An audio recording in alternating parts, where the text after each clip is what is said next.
Nilabas na po ang official trailer para sa historical fiction romance series na I Love You Since 1892. Pagbibidahan po yan ni na Jerome Ponce, Joseph Marco at Heaven Peralejo. Adaptation po yan ng original Wattpad publication ni Binibining Mia. Ang storya mapapa-time travel sa year 1892 ang karakter ni Heaven na si Carmela. Mamumuhay siya bilang si Carmelita at pipigilan ng isang trahedya. Sisimulang ipalabas ang I Love You Since 1892 on September 2 sa Viva 1. Di ba yung Nepo Baby, nagsabi pa na, hello kaya? Oh, ayo, Nagsabi mo. nabasa mo ba? Nabuhay yata, nag-post siya ulit. Talaga? Sige, At bala sinasabi ka. niya, hello, inggit lang kayo, no? Ay, ganun. Oo. Hindi ako naiinggit kasi sa mga hindi pinaghirapan Okay, niya. samantala po naman, inamin ni Christine Reyes na nakikipag-date siya sa isang non-showbiz na lalaki. Opo, tumanggi po naman si Christine na pangalanan ang kanyang dinedate ngayon pero siya daw po ay masaya. Bago niya naging karelasyon po ng aktres si Marco Gumabaw ng 2 taon. Gate ni Christine, maayos po naman daw ang kanilang paghihiwalay. Magiging abala daw po siya ngayon dahil nga sa siya ay magiging judge ng upcoming TV5 Artista Search Ganda na ni Artista Christine. Academy. Oo. Bukod yan, magkakaroon daw ho siya ng bagong Ganda serye sa Kapatid Network. Ganda ni Christine, nakakashibuli. O ito, bumuelta naman si Derek Ramsey. Tungkol sa isang social media post sa may kaugnayan po sa kanyang pamilya. O eto na, Mama, Kamag-anak ba to ni Papa, Ana? makinig kayo. Tinatanong nila ako dito. Aha. Ang git ni Derek, fake news na pina-DNA test ang anak nila ni Elena Darna. Mensahe po ni Derek sa nagpost, tigilan na ang pagpapakalat ng kasinungalingan tungkol sa kanyang pamilya. Ang git pa ni Derek, anak niya si Lily at loyal na Mrs. daw si Ellen. Bago yan, napabalita ring may pinagdadaanan ng dalawa.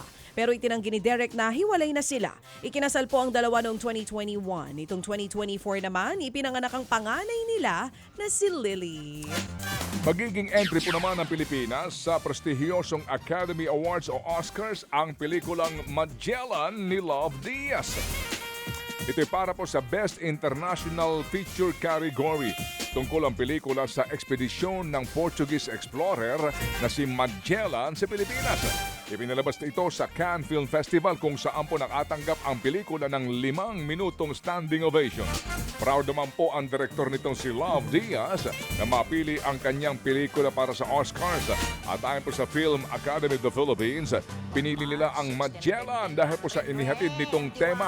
Pero naging masalimuot din daw po ang pagpili sa mga pelikula. Ipapalabas din po ang Magellan sa mga sinihan sa Pilipinas ngayong buwan. Samantala, nilinaw po ng management ni BTS member Jimin ang kumakalat na balitang may ugnayan sila ng aktres na si Song Da-yoon. Base po sa pahayag ng Big Hit Music, dating naging close o quote, mutual affection sina Jimin at Da-yoon. Pero hindi raw magkarelasyon ngayon ang dalawa. Hindi naman malinaw kung naging mag-on nga ba sina Jimin at ang aktres. Nagsimula pong usap-usapan kaugnay ng mag-post sa kanyang IG si Da-yoon ng video kasama si Jimin. 2022 nang umugong ang balita tungkol sa dalawa. Sabi nga ni Erwin Ocanya dito, Jiminin mo na. Sa Korea kasi big deal eh. Pag yung kanilang mga K-pop stars ay may jowa, parang dapat wala. Ano ba? Oo, ano ba dapat? Well, di man ako Korean. Mga kapatid, brothers and sisters, saan ka pa? Dito na tayo sa totoo.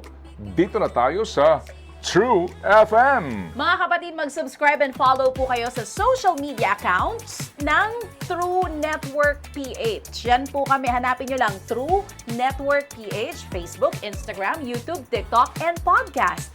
Mapa Apple or Spotify man yan, mahahanap nyo kami. Lahat ng mga napapanood at napapakinggan nyo po sa programa, nasa social media accounts namin yan. So, paano mga kapatid? See you sa social media!